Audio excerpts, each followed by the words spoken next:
Okay, good morning everyone, and thank you for joining us again for an update on the wildfire situation in Newfoundland and Labrador. Joining us online again today is Minister Haggie and Minister Dempster. In person again, Deputy Minister of Forestry Jamie Chippett, and joining us today is Minister of Health, Minister Howell. I want to thank the media again for being here. This is our 12th consecutive day, I believe, discussing and providing information on the wildfires, and media's been here each and every day. And as I said earlier this week, it means a lot to convey all the information that we're providing out to Newfoundlanders and Labradorians, so I appreciate your hard work as well. Just an update on the number of wildfires, so we can, again, continue to put in context how severe this situation is. According to the Provincial Wildfire Dashboard, we are now at 214 fires in the province so far this year, compared to 97 last year. And of course, as we now know, multiple fires which are occurring simultaneously in different regions of the province continues to present challenges. But as true Newfoundlanders and Labradorians, we continue to see tremendous, overwhelming commitment to help. I want to start by talking a little bit about the new off-road vehicle restrictions that were discussed and put in place yesterday. I want to reiterate and be very clear that this is a temporary measure that out of an abundance of caution we've decided to put in place to help protect our communities. The restriction applies throughout the entire province in areas where the fire weather index is classified as either high, very high, or extreme. It will be in place till at least 11:59 p.m. Sunday, August 17th, 2025, and we will reevaluate it based on the forecasted wildfire index and wildfire behavior at that time. If anybody was already in the woods at the time this order was put in place and they need to use an off-road vehicle to exit a restricted area, there is a one-time exemption to leave the area that you were in place. This exemption ends at 11:59 p.m. Friday, August 15th, 2025. Again, this is if you were already in the woods at the time we put the restrictions in place yesterday. I will reiterate what I said yesterday, that an off-road vehicle is defined as a wheeled or tracked motorized vehicle designed or adapted for cross-country travel on land, water, ice, snow, marsh, swampland,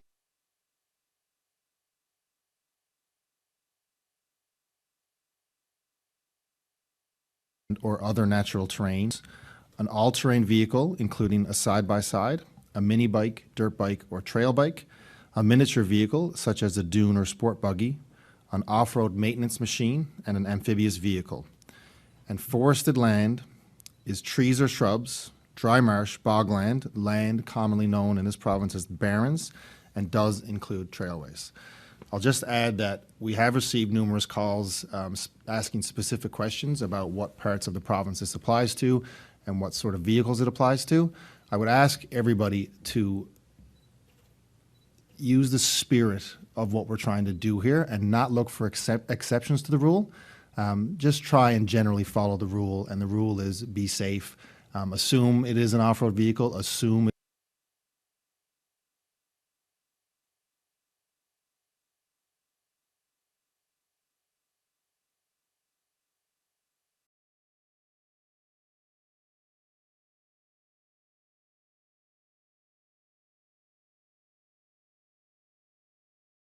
it is a wooded area. The past couple of days, I've spoken with Minister Jerry Byrne, and we will be requesting the federal government extend employment insurance flexibilities for impacted workers.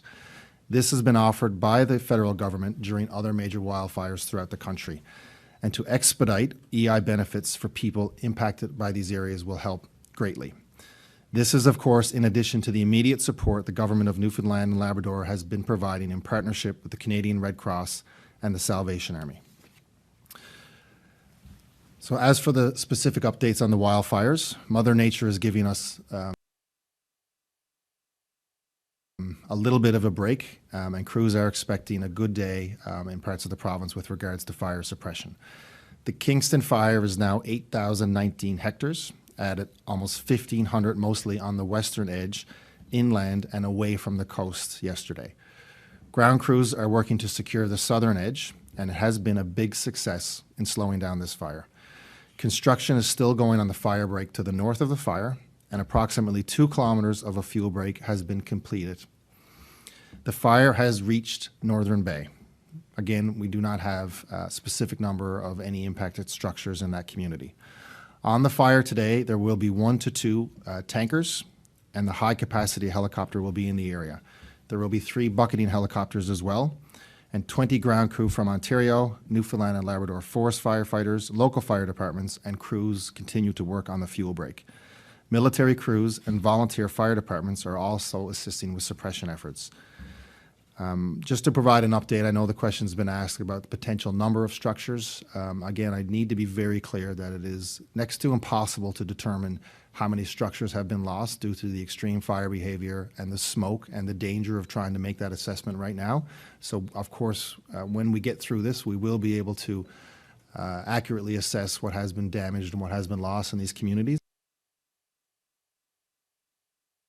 But I know people are continuing to ask. So the number right now, to a best approximation, is that there's potentially up to or around 100 structures, 100 homes that have been lost due to the Kingston fire. There was not much change in the Paddy's Pond fire overnight. It is now about 306 hectares.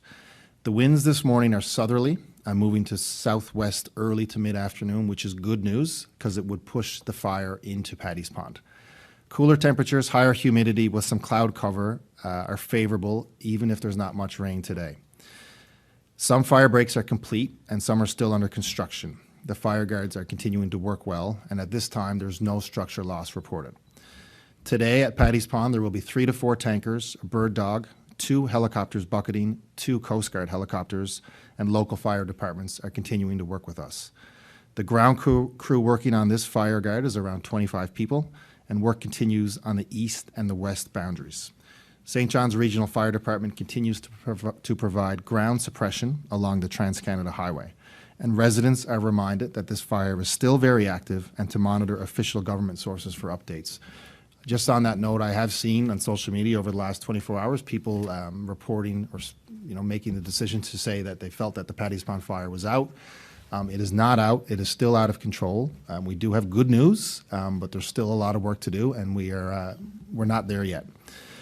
The Martin Lake fire is now 2,160 hectares. It is about 16 kilometers south of Grand Falls, Windsor. It is about 140 meters from the Route 360, the Bay d'Espoir Highway, but it did not cross overnight. Route 360 will not reopen today, and individuals in this part of the province should be prepared for closure to be extended at least for a couple of days. The weather is better than expected today, and it will be a better day for aerial suppression. The forecast is high, humid, and south and southwest winds.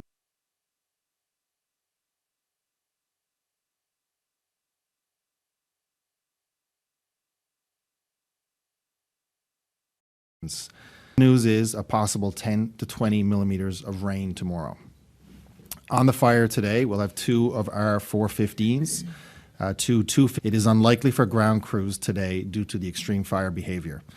Another piece of good news is, as a result of the 2022 fire in that area, a 100-meter wide fire break was constructed along the transmission line and built towards Grand Falls, Windsor. That is about 11 kilometers long. So as the fire approaches that fire break was constructed 3 years ago, so that will very much will provide some relief and safety in that part of the area. Unfortunately, we do have reports that cabins are likely impacted, but everyone is safe. And again, there's extreme smoky behavior in this part of the province, so we can't confirm the number of lost structures.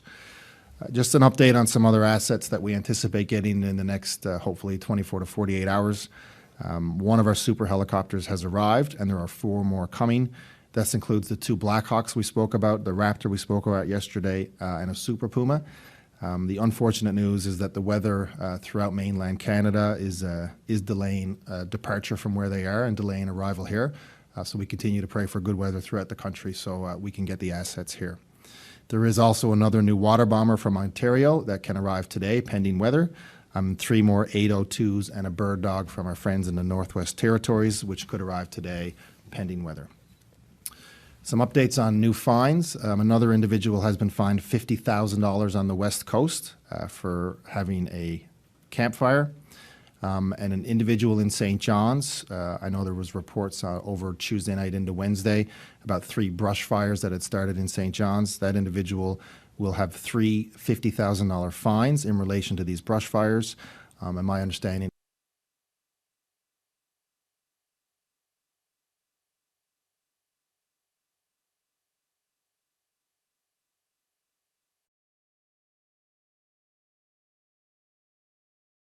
is the RNC put out a news release related to this, and charges will be pending as laid by the RNC. The last point I want to make is we did open up a tip line for people throughout the province to report any concerns that they may have, individuals they may see violating any regulations. It was a good thing to do. The sad thing resulting from this is people are calling public servants and berating them and criticizing them for decisions that the government has made. That is totally unacceptable. These public servants are working day in and day out, 24/7, to make sure Newfoundlanders and Labradorians are safe. And I know that they are doing everything they can to deliver good news to Newfoundlanders and Labradorians and tie up resources to vent their ridiculous and unfair and ugly and angry comments at public servants is completely unacceptable, and it's not who we are as Newfoundlanders and Labradorians, and that needs to stop. And I just want every public servant to know that I see them, I know how hard they're working, the ministers up here know it as well, and I want to thank them on behalf of all the good Newfoundlanders and Labradorians for the work that they're doing.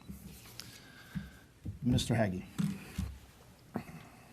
Thank you very much, Premier. I'll try and be brief as we have a larger cast list than usual. Just touching on several subjects, insurance. If you are not involved even in any of these alerts or situations, go check your insurance. And for those people who are, keep your receipts. We've had some comments and questions about water, and I think it was a misunderstanding of things that were said at the previous meeting.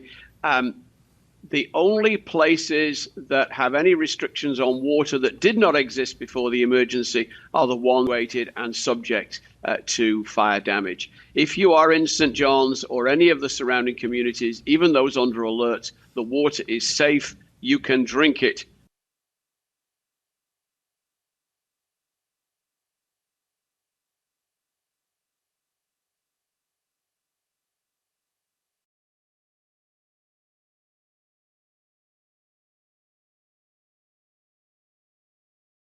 And there's no need for any concern at all.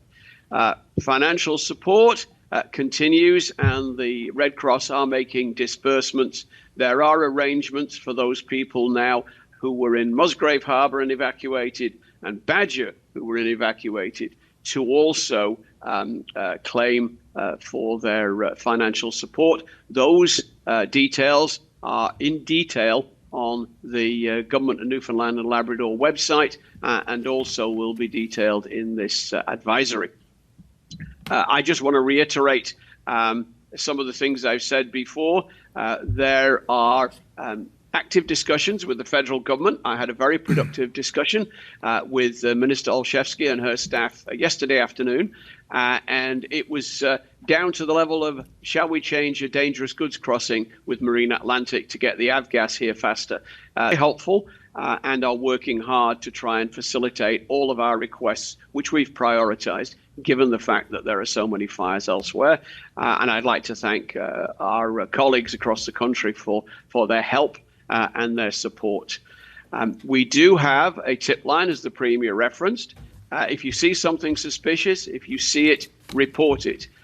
Don't resort to social media.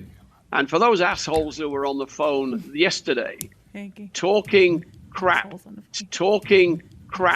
to our staff, stop it. You're the same people who trolled us during COVID, and it was unacceptable then, and it's unacceptable now. This is a state of crisis. Our staff are not there to do anything except help, and they have done it.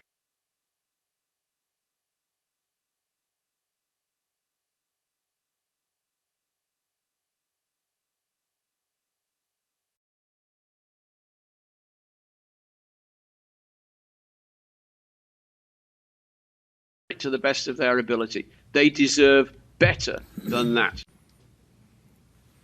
So sorry so much for trying to be quick. Thank you, Premier. 2 quick points that will directly relate to the bulk of the emails we've received over the last 24 hours that relate to industrial use and ATVs. I want to remind the people of the province that the Department of Fisheries, Forestry and Agriculture have extended the suspension of all forest operating permits in areas of the province where the fire hazard index is very high or extreme. That suspension covers all industrial operations, including domestic harvest, all industrial operations, including domestic harvesting, and is in effect until further notice. There's been a number of questions around ATV use. I'm going to put it quite simply. People should avoid travel to and in the woods if possible. Please just take a weekend off. Stay home for a few days, and that will be your huge contribution to our efforts here. As I said, we are prohibiting any heavy equipment or industrial activities on forested land. If it is possible, as the Premier said, to start a fire with the activity, you shouldn't be doing it. We're just simply asking to apply some common sense on everything you do now through that lens with your choices. Thank you very much, Mr. Dempster. Minister Howell. Very much, Mr. Dempster. Minister Howell, welcome. Thank you, Premier, and good morning, everyone. As the Premier has noted, we are aware that the situation is causing a lot of stress and anxiety for folks in Newfoundland and Labrador, and particularly those who have been evacuated or maybe under an evacuation alert. So we thought it was important today to put some information out there to let folks know what resources are available and where you may be able to go in the event that you need to access healthcare services. So there's a great deal of anxiety and challenges, and we can't stress enough the importance of prioritizing your health and well-being and being there for your family, your friends, and your neighbors, and helping each other as we all get through this. So as the health and safety of the people of the province remain of paramount importance, the Department of Health and Community Services and NL Health Services continue to monitor and work diligently to ensure that all of our residents have access to healthcare services when they need them. So just take a few moments to provide an update on the healthcare services that are impacted by the wildfires. And I'll start by saying that emergency services are still available. Our ERs are still open, and you still call 911 for emergencies. There are some different caveats that will play here, but the bulk of the information is that ERs are still open and 911 is still available. We do have a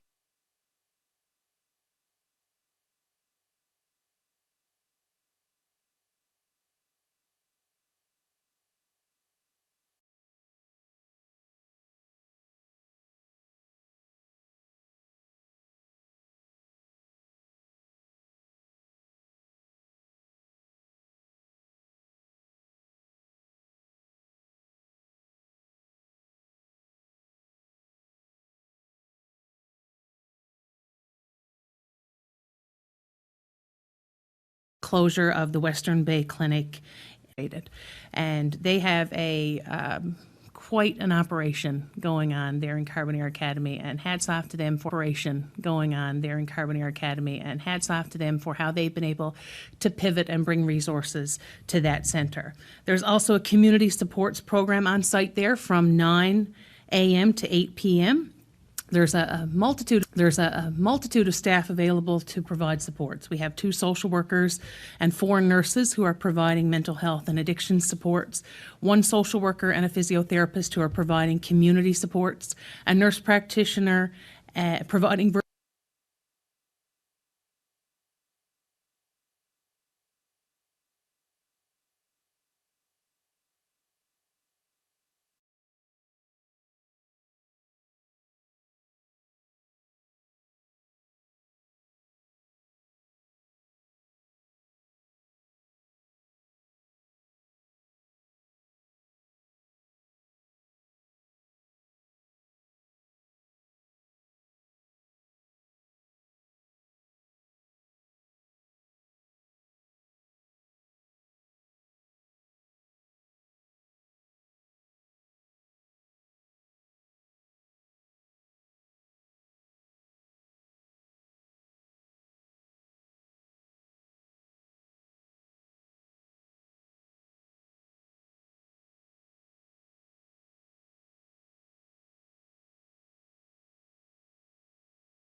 at James Patton Memorial Hospital and Central Newfoundland's Regional Hospital. For urgent appointments such as cancer treatment or dialysis, NL Health Services are making alternate arrangements. And for non-urgent appointments, they'll be contacting you to reschedule at the earliest possible date to make sure that you still have timely access to the care that you need. And as part of regular operations and the regular responsibilities of NLHS, there are contingency plans in place in events like this. So they've been tasked now to mobilize that and modify it so that all the needs of the residents of the Conagra Peninsula are met. In the St. John's and the Avalon region, some services are being impacted at St. Clair's Mercy Hospital and the Health Sciences Center, as well as the Janeway. Elective and day surgeries, as well as non-urgent outpatient endoscopy procedures, are postponed for the week. NLHS is contacting all impacted patients and will reschedule them as soon as possible. So all urgent and emergent surgeries, as well as cancer and cardiac surgery and clinic appointments will continue and proceed as normal. Some outpatient appointments will proceed virtually, and that may be patients who don't want to travel into the area at this time, who need to have that service provided to them in their own communities. So that's also an option that we're looking at and working on. But again, reminder that urgent and emergency health care services are continuing and emergency departments are remaining open. There's also a site at Admiral's Academy for individuals who've been evacuated from the Paradise area, and there are mental health supports available at that center should you need it. So we do know that there were some questions and concerns about personal care homes in the areas, but NLHS has been in contact with those organizations as well, and certainly have a plan in place to support evacuations if necessary. So I know that's a lot of information and a lot of details, but NLHS will be developing a 1-800 number that any patient who has a question about their appointments in these particular zones will be able to call and receive information. I don't have that right at this moment, but it will be available by the end of the day, and NLHS will make their release when that is appropriate. So again, just want to reiterate that if you are experiencing a medical emergency, you are to report to your nearest emergency departments or call 911. So folks, that's a lot. There's a lot going on right now, and we want to remind everybody to take care of their mental health. And we know that there are people who are feeling overwhelmed, and you might just need someone to talk to.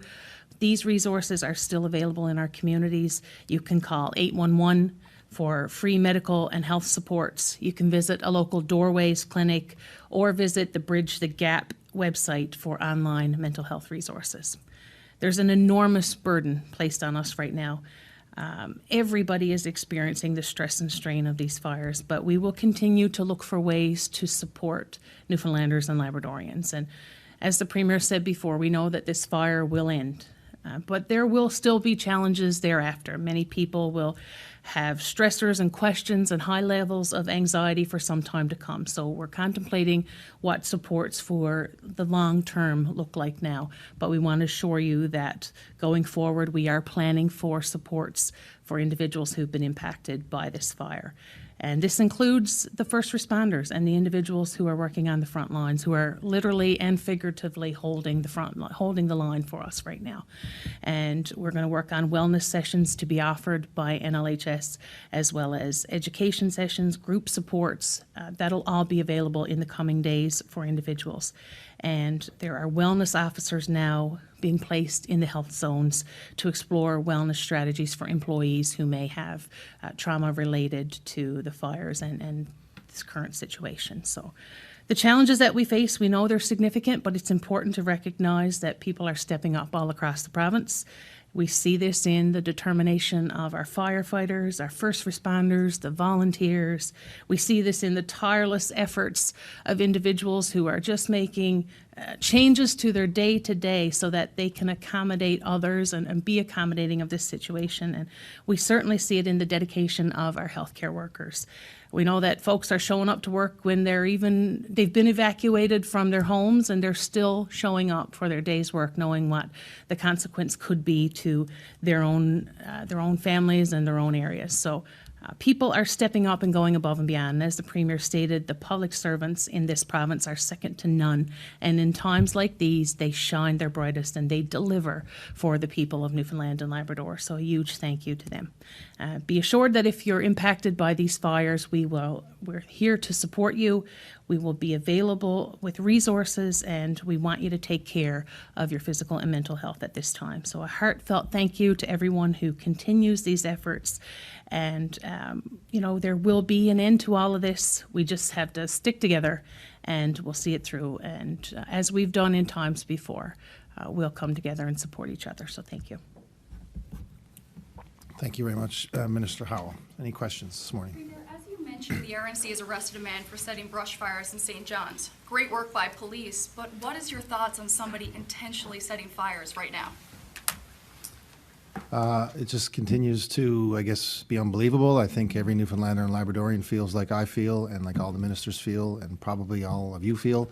I'm just shocked and surprised that someone would do something like that in any day. But given the situation we're in right now, obviously we've been talking for days about the finite number of assets that are available in the country to fight fires, and to intentionally set a fire that needed assets, and thankfully the St. John's Regional Fire Department was able to address that situation very quickly, is just it's kind of unthinkable, and can't really get my head around how someone would want to do that.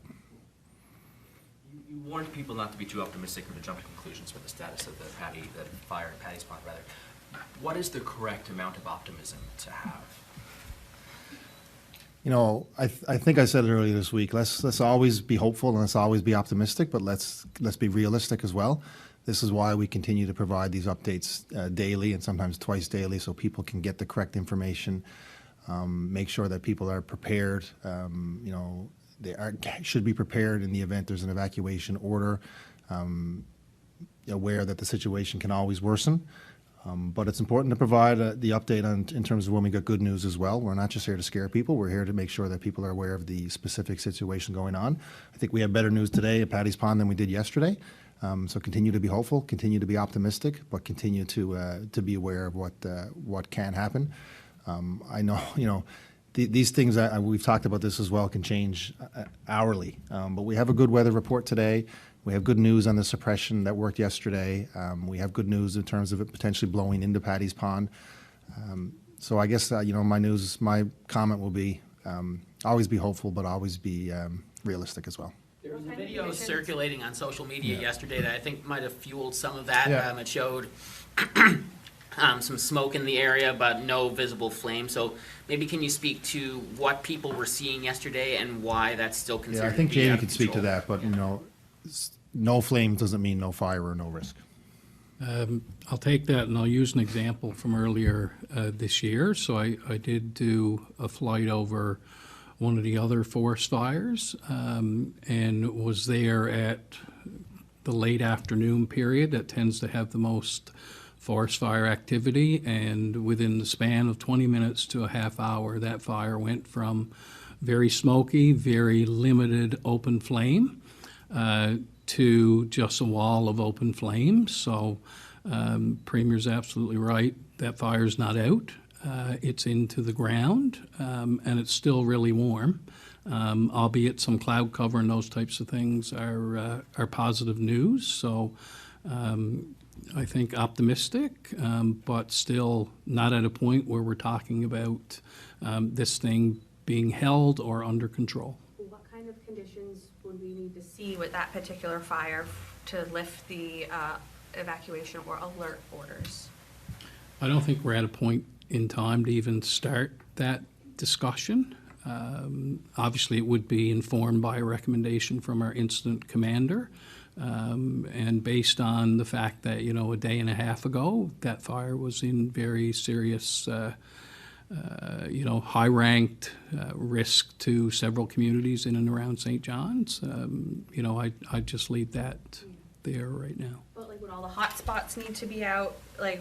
What kind of conditions need to be there to lift things? So I just used the example that a couple of days ago, hot spots were detected on the Holyrood fire. They were addressed. There are still people who are around the Holyrood fire. So there will be a point in time where the incident command will figure that that is safe to have a discussion about people going back and changing the status to being held as opposed to out of control that it is now. What about the Despair Highway? What factors go into play to be able to let people through that highway there? Yeah, I think obviously, well, two things: the location of the fire and the smoke. I mean, it was closed originally. My understanding, if I can remember correctly, was it was smoke. I think that's what happened in 2022 as well. So, that's going to be. Those are the two major factors. What are the fines for using an ATV in forested area, and have you hit anyone with fines yet? No one hit with fines yet, is my understanding. Obviously, this is a new order that's in place, and the fines would be around like the $200 range, sort of closer to where the original fines were before we raised them on the fire ban regulations. So they're not the $50,000? No. I do want to ask about the fire ban fines. Every so often we are reminded that the province is owed some millions in outstanding fines, or we're reminded that a certain driver has been caught with some thousands of dollars in outstanding fines. Yep. How likely do you think these fines are actually going to be collected? And if it's not very likely, is it a good deterrent? So yeah, I mean, I don't know these individuals and whether they have the means to pay these fines. They are still a deterrent because individuals who can pay them, I would hope, would take note of the fact that they can and people have been fined. So it does provide that deterrence. When you look at the purpose of punishment for criminal activity, deterrence is one of them, punishment is one of them, taking responsibility for your, negligent criminal actions is another one. So I do think it definitely will help people understand the risks that they're putting themselves in financially or their security, and they might end up in jail. That can certainly happen regardless of whether you're able to pay the fine or not. I think as well, just want to make clear that the regulations in place for breaching the Forestry Act regulations, they're not new. They have always been in place. This act is 35 years old. All that we've done this week or last week was change the amount of fines. So it's very clear to me, and you guys had asked this question about whether this will matter. People are talking about this now. People are now going to be more aware of what the regulations are, what they can and can't do. So I think in terms of whether we've succeeded in bringing awareness to what people can and can't do during the situation as a result of increasing fines, I think that's been accomplished. The RNC said yesterday they located a woman with possible information about the Paddy Pond fire. Have any charges been laid in relation to that fire, or any of the others that are currently out of control across the province? Not the only charges I'm aware of right now are the arson charges that were. RNC just issued a release this morning. My understanding is that she would not be charged. That she was. They spoke to her, and she provided information about what she was doing there. We've heard from people on the south coast that have been traveling to Pools Cove to take the ferry to Round Counter and then on to Bay Largent to access the road network. Would you consider transportation options for these people? It's only a passenger ferry. Would you consider transportation options for people from Bay Largent to, say, get to St. John's, or even replace that with a vehicle ferry? So there's a ferry operating right now between the two peninsulas, and of course, as we continue to look at how long the Bay Despair Highway is going to be closed, we'll look at options about, I assume you mean using maybe potential helicopters or things like that. I'm sure Newfoundland and Labrador Health Services, in the event of emergency, those options will be available. It's also, like, a lot of people, I've spoke to some people who mentioned that they get to Bay Largent from Pools Cove, and Bay Largent's not a very big community, and there's not much transportation options to get to St. John's or Marystown. Would you provide assistance in that transportation? Yeah, so we're looking at all those options to make sure people can come and go as necessary. But people who don't need to leave the peninsula right now, we recommend, of course, they stay where they are and just wait until the highway's open. We're hearing from some volunteer fire departments that they need help with more wildland firefighting gear. Will the province Did you say gear? Specifically for forest fires, for wildland forest fires?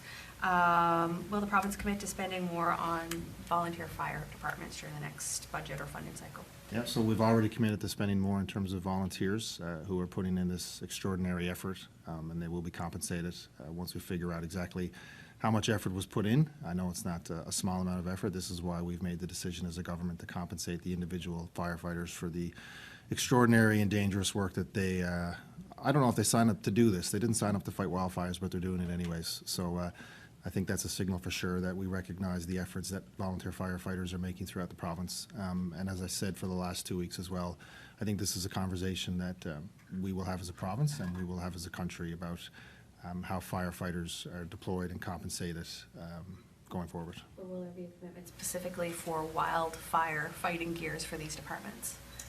We will continually have to reassess and continually assess going forward what risk the province is at for future wildfires and what equipment is needed. And if more equipment is needed, more gear is needed, then yeah, we will fund that. How many people do you suspect are out of work due to the forest operating permits being suspended at the moment? I can't comment on that. We've heard from some ATV tourism operators who are wondering if there will be any compensation for loss of income for them because of the ATV ban. Can you comment on that? So this is, these are all the consequences that happen to roll out after almost 2 weeks of wildfires. And we are going to look at everything as these issues arise.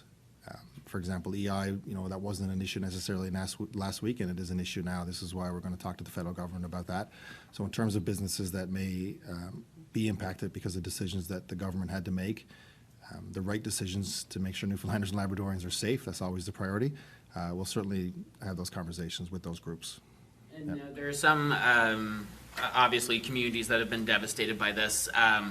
We're a couple of weeks out now from the start of a new school year. Is there being any consideration to how that might look in some of these areas now? Absolutely. So, there are schools in this area that are affected. Potentially a school structure may be damaged and or lost.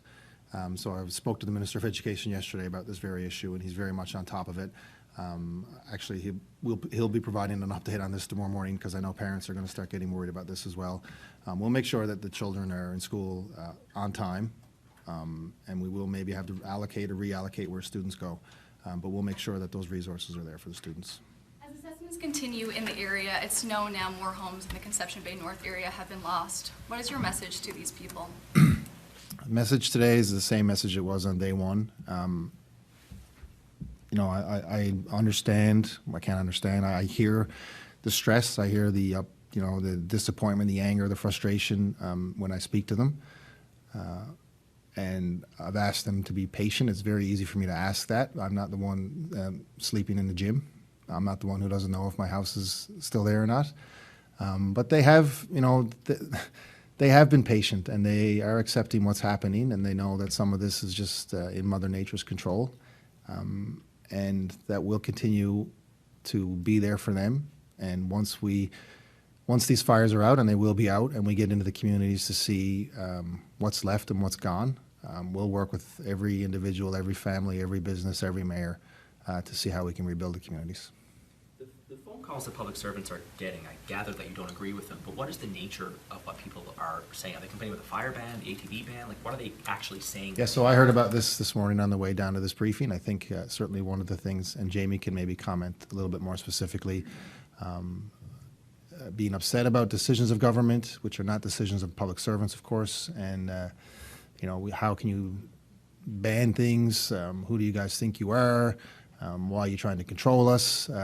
Comments like that. And, again, I can't stress it's unacceptable. Me and the other ministers here, we sort of signed up for those criticisms. And in some cases, criticisms which, people know go too far. But we signed up for it.